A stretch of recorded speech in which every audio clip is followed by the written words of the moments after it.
Friends, welcome to new student lecture video from medical lab tech Subra. और आज मैं आप लोगों के लिए वायरोलॉजी के एमसीक्यू लेके आई हूँ। एक्चुअली मेरा एग्जामिनेशन चल रहा है फाउंडेशन बैच में, जहाँ पे हम लोग वायरोलॉजी पढ़ाई कर रहे हैं। ठीक है, तो वायरोलॉजी का एमसीक्यू लास्ट वीक में हुआ था, तो वहीं पे 30 क्वेश्चन दिए गए थे फ्रॉम वायरोलॉजी। तो अगर आप लोग फर्स्ट सेम के पैरामेडिकल वैकेंसी के स्टूडेंट हो, अगर आप लोग सेकेंड ईयर के पैरामेडिकल वैकेंसी के स्टूडेंट हो, या फिर आप लोग कम्पिटेटिव एग्जामिनेशन के लिए प्रिपरेशन कर रहे हो, तो भी सभी स्टूडेंट्स के लिए वायरोलॉजी के एमसीक्यू बहुत ही इंपॉर्टेंट है। तो आप लोग मुझे कमेंट सेक्शन में बता दीजिएगा answer. So virology MCQ questions total 30 questions हैं, but will not discuss all the questions. Okay, तो वीकली टेस्ट है। सो द क्वेश्चन फर्स्ट जो है वो आप लोगों के सामने ये इधर दिया गया है। सो फर्स्ट क्वेश्चन में जैसे कि आप लोग देख पा रहे हो, who discovered the first virus. Fact oriented question है, पूरा पूरा फैक्ट ओरिएंटेड क्वेश्चन है ये। ठीक है, इसमें आप लोगों को कोई भी समझना नहीं है, बिकॉज दिस इज रट्टा मारना होगा, इसे होगा। ठीक है, who discovered the first virus. The microscopist Antony van Leeuwenhoek, the bacteriologist Charles Chamberlain, botanist Dmitry Ivanovsky, virologist Jonas Salk। चार ऑप्शंस आप लोगों के सामने दिए गए हैं। जल्दी से मुझे कमेंट सेक्शन में ये बता दीजिए कि इस क्वेश्चन का आंसर क्या हो जाएगा।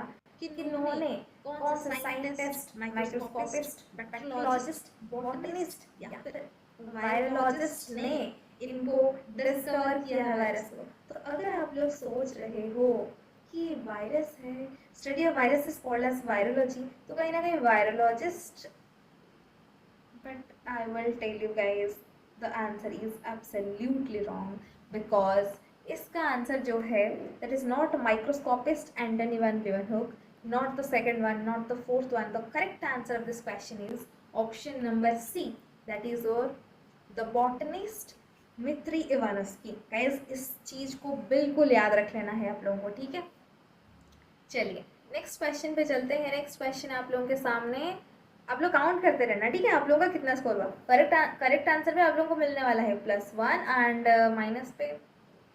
ओके, तो क्वेश्चन नंबर 2 में आप लोगों को क्या पूछ लिया है, what is the most important factor for virus classification. ठीक है, when we are reading about this virology. ठीक है, जब हम लोग वायरोलॉजी के बारे में पढ़ाई कर रहे हैं, तो मोस्ट इम्पोर्टेंट फैक्टर जो है, हम लोगों ने वायरोलॉजी को डिवाइड तो किया होगा, क्लासिफाई तो किया होगा, आज सभी चीज़ को हम लोग करते हैं। सो अगर हम लोग वायरोलॉजी में वायरस को क्लासिफाई कर रहे हैं on the basis of what, किस बेसिस पे हम लोग इसको क्लासिफाई कर रहे हैं।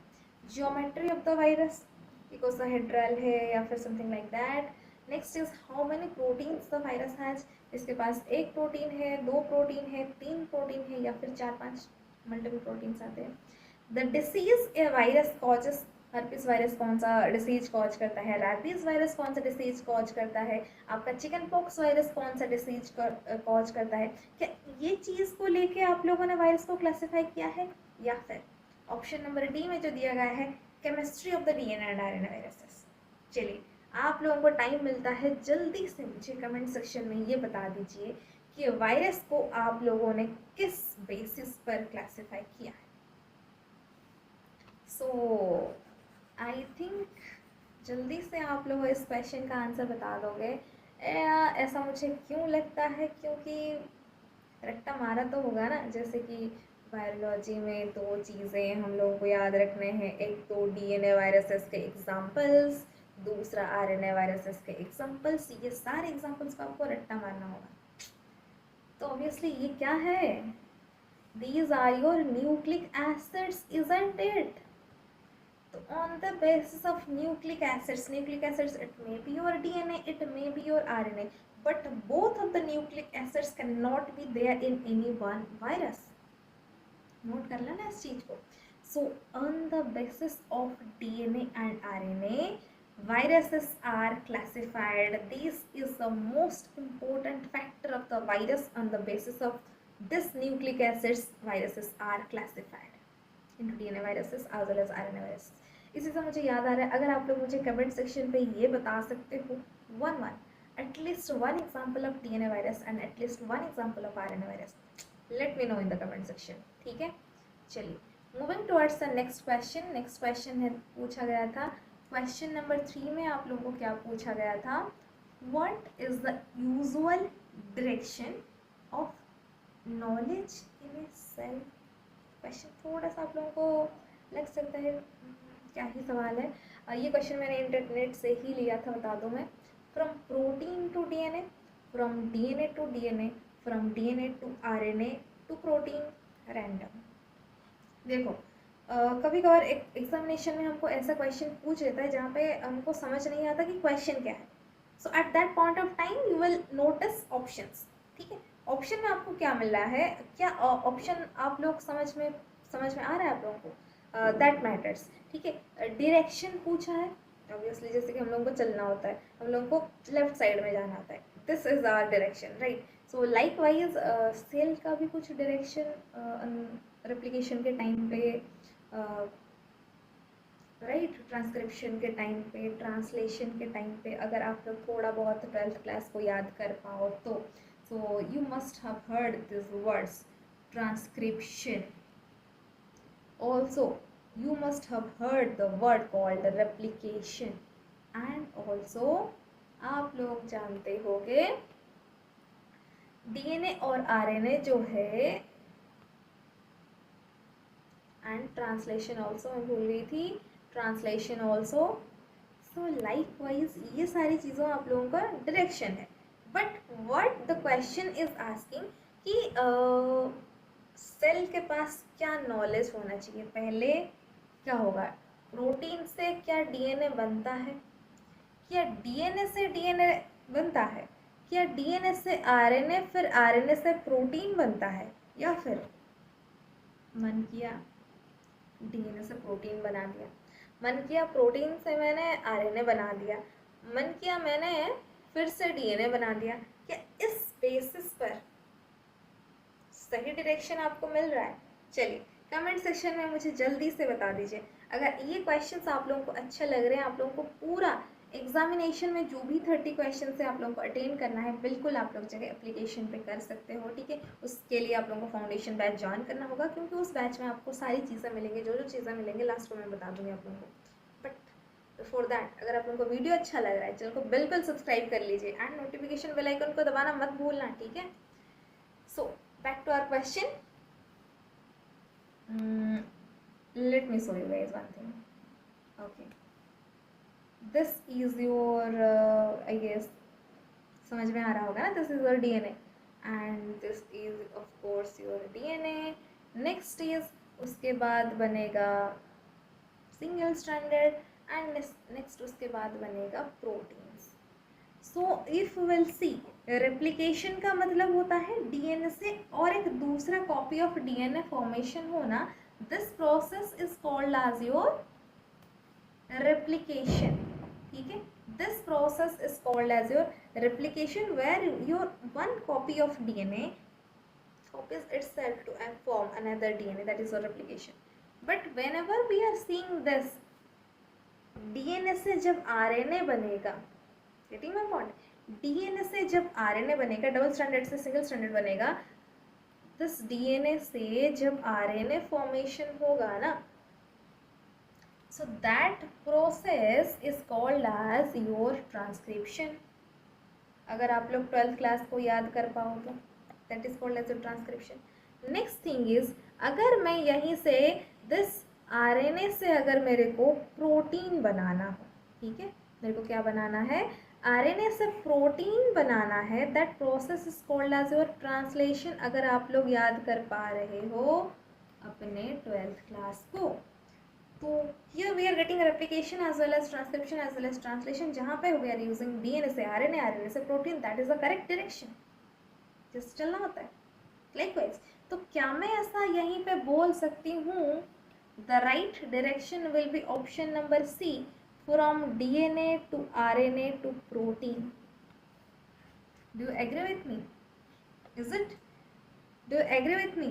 बताइए बताइए, yes sir no करके बताइए, क्या आप लोगों को नहीं लगता कि this is the correct direction? हुआ? चलिए, moving towards the next question.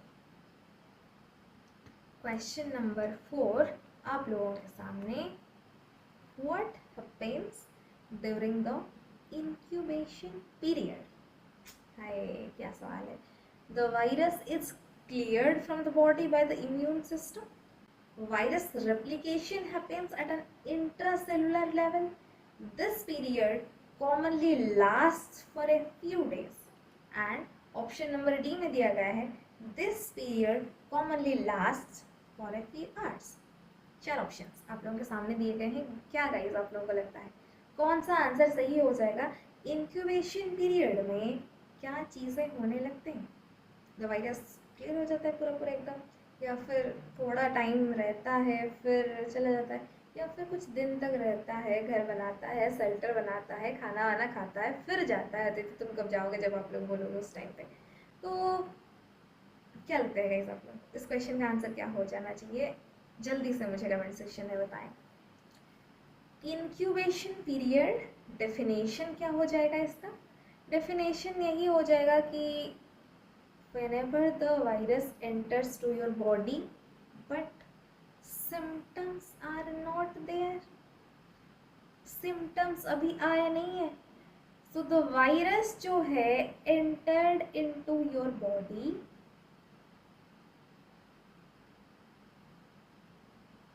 but before the onset of symptoms, the period is called as incubation period. Virus enters to your body till the first symptom. जब आपको first symptom देखने के लिए मिलेगा उस time आपका इंक्यूबेशन पीरियड खत्म हो गया.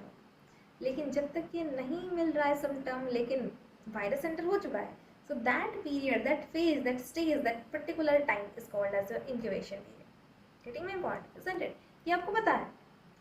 But question कुछ इस तरीके से पूछा है, इसी टाइम पे क्या होता है? The virus is cleared from the body by the immune system? Not at all. Incubation period का मतलब होता है वो वायरस आपके बॉडी के अंदर में जाता है, वहीं पे ग्रो करने लगता है, मल्टीप्लाई करने लगता है, इसलिए. Next is virus replication happens at an intracellular level. This period commonly last for a few days. किसका फ्यू डेज तक रहेगा, किसका फ्यू आवर्स तक रहेगा? It totally depends upon the virus as well as the host. that will not be decided before. So क्या मैं ऐसा बोल सकती हूँ कि ये टाइम पे वायरस अपना रेप्लिकेशन कर रहा होता है आपके बॉडी के अंदर में जाके? Getting my point? Incubation period में वायरस एंटर कर चुका है, सिम्टम्स कोई नहीं आया है, so at that particular period of time virus क्या करता है? अपने आप को, अपने जगह को बनाने का पूरा पूरा कोशिश करते रहता है ताकि एक साथ आ जाए और ब्लास्ट हो जाए. Getting my point? ताकि वो एक साथ ब्लास्ट कर सके. For that reason what happens, virus धीरे धीरे धीरे धीरे आपके बॉडी के अंदर में intracellularly, the particular term you should remember that, intracellularly the virus replicates itself, multiply to form that daughter cells. Okay, because आप लोगों को बहुत ही अच्छे से पता है viruses are what, they don't grow in inanimate media. उनको एक living host चाहिए होता है, नहीं तो अगर उनको host नहीं मिलेगा बाहर ऐसे पड़े रहेंगे एज अ नॉन लिविंग चीज. Getting my point? Okay, moving towards the next question, question number 5. आप लोगों के सामने क्या पूछ लिया है देख लो.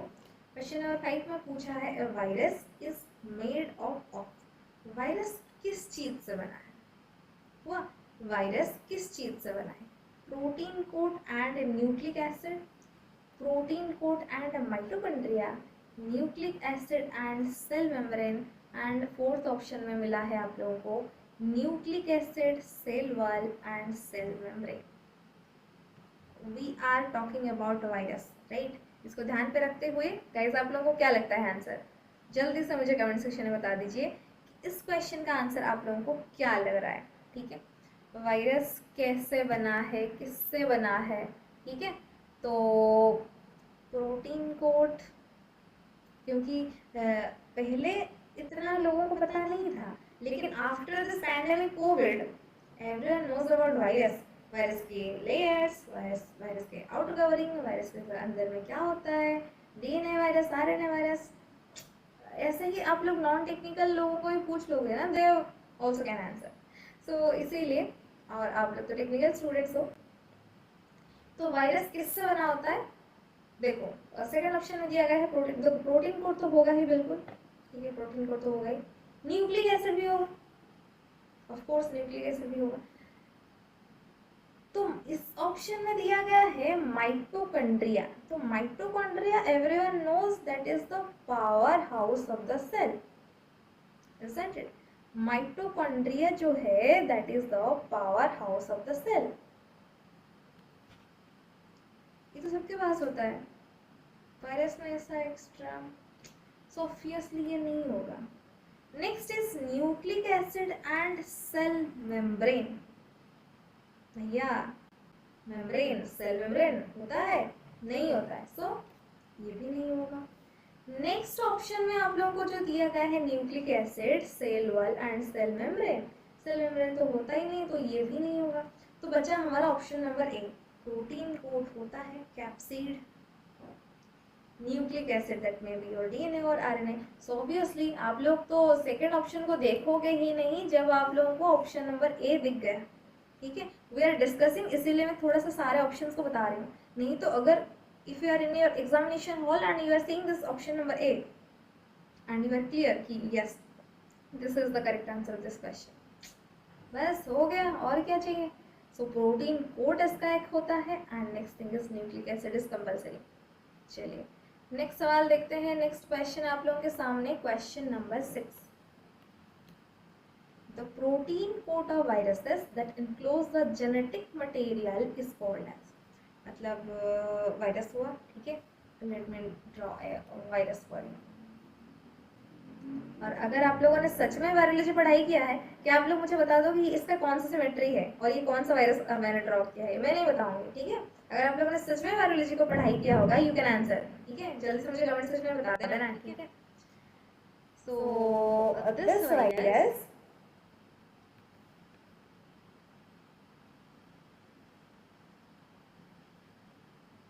ओके, सो ये जो वायरस है, what I was talking about, okay, protein coat virus को जो कि जेनेटिक मटेरियल को एनक्लोज किया है, इससे आप लोग क्या बोलते हो? प्रोटीन कोट को आप लोग क्या बोलते हो? For example, just for your better understanding, I am doing this nucleic acids, okay okay. तो आप लोग वो प्रोटीन कोड को क्या बोलते हो? वो क्वेश्चन पूछा है ना, तो चलिए जल्दी से मुझे बता दीजिए इस क्वेश्चन का क्या आंसर हो जाएगा। Virion, virion is the single virus, इसे वायरियन बोलते हैं। Capsid, peplomers, capsomeres. सो जो प्रोटीन टोटल कोट होता है, टोटल प्रोटीन कोट जो है, आप लोग इससे बोलते हो none other than capsid. That is a protein coat. Obviously it consists of your capsule, your units, but whole total protein coat पूछा है ना, तो you will answer capsid. Getting my point? Yes or no? Getting my point? That name, अगर किसी को पूछा जाए कि आपका नाम क्या है, वो अपना नाम ही बताएगा ना, बाकी सारी चीज़ों को, उसका हेयर कलर ब्लैक है, उसका 2 आईज है, 2 हैंड्स है, not needed, isn't it? So obviously the outer coat of the protein is called as capsid. Everyone knows that. बहुत ही simple सा, बहुत ही easy सा सवाल है, everyone can answer, isn't it? चलिए, moving towards the next question, question number 7. Which of the following statements are true about a virion? इसमें से कौन सा स्टेटमेंट सही है about a virion? Lytic phase, lysogenic phase, the viral capsid, no. 4 options यहीं पे आप लोगों को मिल चुके हैं। एक सिंगल वायरियन, कौन सा स्टेटमेंट इसका सही है, कौन सा फेज इसके लिए सही है? lytic phage, lysogenic phase, the viral capsid. viral capsid तो बिल्कुल नहीं होगा, ठीक है, नॉन नहीं होगा। चलिए आपको ऑप्शन नंबर ए और ऑप्शन नंबर बी दोनों ऑप्शन में कौन सा आप लोगों को सही लगता है? चलिए जल्दी से मुझे आंसर बता दीजिए। Virion is your single virus particle, that is your single virus particle. Lytic phase और लाइसोजेनिक फेज, क्या डिफरेंस होता है ये दोनों फेज में? लाइटिक फेज में गाइस क्या होता है, ये जब एंटर करता है वायरस तब अपना जो होस्ट का डीएनए होता है उसको डिस्ट्रॉय कर देता है, उस सेल्स को डिस्ट्रॉय कर देता है एंड अपना रेप्लिकेशन करने लगता है। इन case of lysogenic phase what happens, ये उसके साथ मिलके, होस्ट सेल के साथ मिलके, दोनों मिलके रेप्लिकेट करते हैं।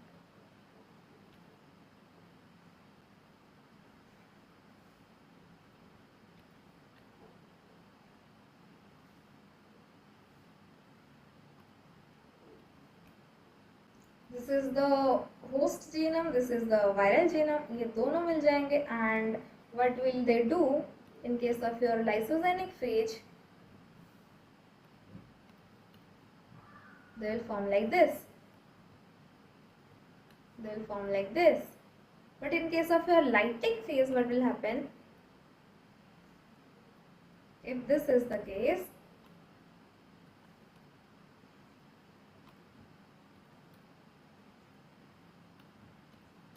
in case of your lytic phase, only the viral genome will be replicated and it will destroy the host cell genome. Okay, so this is the difference between lytic phase and lysogenic phase. तो virion के लिए कौन सा phase सही हो जाएगा? इसका सही आंसर है option number A, that is your lytic phase. Getting my point? Lytic phase is the correct answer of this question. ये एक सिंगल जो वायरियन है, जो कि सिंगल वायरस पार्टिकल है, इसके लिए ये स्टेटमेंट सही है, लाइटिक फेज ही बनता है। हुआ?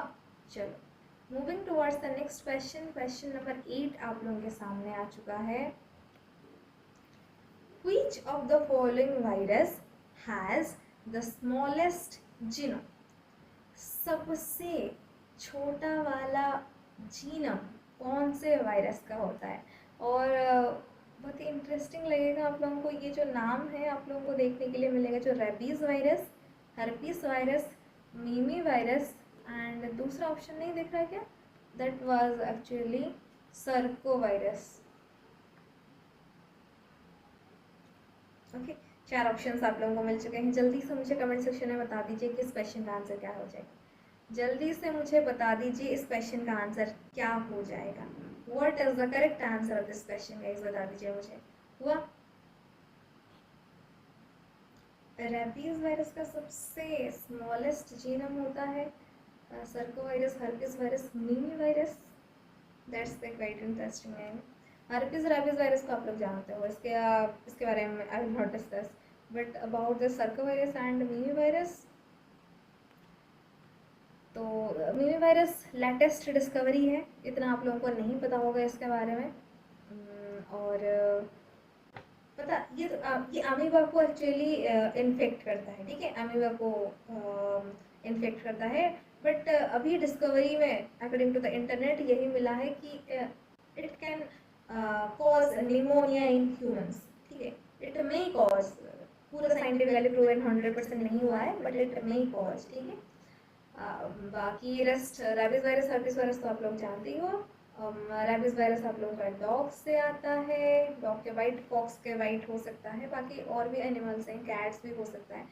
अगर if it is infected with this rabies virus, it may also transmit this virus through bite to humans. And second is your circovirus and herpes virus, herpes simplex virus आप लोग जानते हो, बहुत सारे टाइप से डिवाइड है, 1 2 3 4 5 6 जितना भी टाइप है आप लोग पढ़ाई किए होंगे। अगर आप लोगों को नहीं पता कि स्मॉलेस्ट जीनम वायरस का कौन सा होता है, सो ये क्वेश्चन का आंसर हो जाएगा option number B, that is circo virus having the size I guess 0.85 kilo base pairs I guess, ठीक है। तो इतना ही कम उसका साइज होता है, 0.85 किलो बेस पेयर्स सर्को वायरस। याद रख लेना इस चीज़ को, ठीक है। फैक्ट चीज़ें हैं, नाम को याद रखना है, आप लोग आई होप याद रख लोगे। चलिए moving towards the question number 9। Moving towards question number 9, infectious RNA particles without the protein code are called as। चार ऑप्शंस आप लोगों के सामने, प्रायोन्स, वायरियंस, वायरॉइड एंड वीरुसॉइड। बताइए इस क्वेश्चन का आंसर आप लोगों को लगता है क्या हो जाएगा? सी, whenever we are talking about a virus, we are talking about its outer coat called capsid. We are talking about the genetic material, the nucleic acids. The nucleic acids, it may be your DNA, it may be your RNA. This is the whole total composition of a virus. Question पूछा है only infectious RNA particles। सबसे बड़ा hint मैंने आप लोगों को दे दिया है। अभी आप लोगों का टर्न है, आप लोग बताओगे इस क्वेश्चन का क्या आंसर हो जाएगा। Without the protein coat, infectious RNA particle. Suppose this is your RNA particle, infectious RNA particle, and इसका प्रोटीन कोट जो रहेगा, let me draw. Okay, then use this yellow color. this protein coat जो रहेगा वो नहीं रहेगा, अगर उसको छोड़ के remove that, so this RNA particle will be called as what? अगर आपको ये चार ऑप्शन के मीनिंग सारे पता होंगे, then this question is just चुटकी for you। समझ रहे हो? Prions, these are also your infectious particles, but it doesn't have any detectable DNA or RNA. Prions are infectious particles. Prions are infectious particles without any detectable nucleic acids, without any detectable nucleic acids. So nucleic acids may be DNA or RNA, of course. Next दिया गया है virion, that is और single virus particle को आप लोग क्या बोलते हो? सिंगल वायरस पार्टिकल को आप लोग बोलते हो वायरियन, isn't it?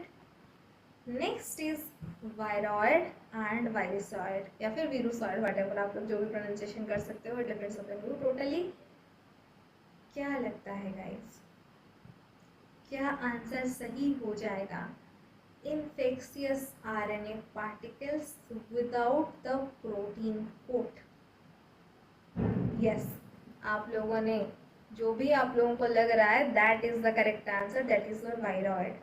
Viroid जो है only RNA particles है, ठीक है, only infectious RNA particles without the protein coat, हुआ without the protein coat. सो इसीलिए इस क्वेश्चन का क्या आंसर हो जाएगा गाइस? आप होप आप लोग याद रख लोगे, वायरॉइड। वायरॉइड जो है that is the infectious RNA particle. Okay, is it clear? Is it clear? Okay. Moving towards the next question. ठीक है, moving towards the next question, that is the spike-like projections on the viral capsid are known as।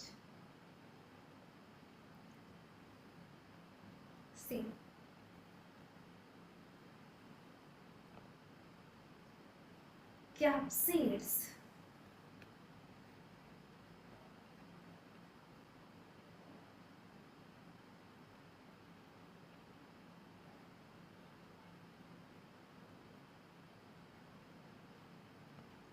spike-like projections on the viral capsid are known as what?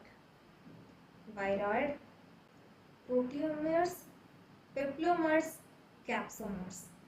देखो, किसी को अगर आप लोगों को identify करना है, उसके सारे पार्ट्स के बारे में आप लोगों को बिल्कुल जानना पड़ेगा। Suppose if you are identifying any human, you must know कि ये आईज है, ये नोज है, ये हेयर है, ये माउथ है। All this things you should know. Likewise अगर आप लोग एक वायरस को आइडेंटिफाई करना चाहते हो, वायरस का आउटर कोट, वायरस का न्यूक्लिक एसिड, वायरस के जितने सारे चीज़ें कौन सी चीज़ों से बना है, इट में भी और कार्बोहाइड्रेट से बना है, लिपिड से बना है, फैट लेयर है, you must have knowledge about that. Likewise जो प्रोजेक्शंस है, जो स्पाइक लाइक प्रोजेक्शंस है ऑन दिस वायरल कैप्सिड, और हम लोगों ने क्या देख लिया है, viral capsid is the outer coat of a virus, that is a protein coat, ठीक है। तो उसका जो स्पाइक लाइक प्रोजेक्शंस है, उसको आप लोग क्या बोलते हो? वायरॉइड तो नहीं बोलते हो, बिकॉज वायरॉइड अभी अभी हम लोगों ने देख लिया, these are your RNA particles, infectious RNA particles without the protein coat. Next thing is proteomeres and peplomers and capsomers. Capsomers are unit of your capsids.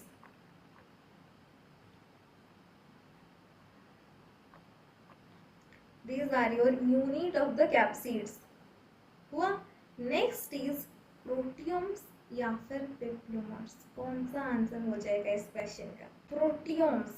This is the complete set of proteins expressed by an organism.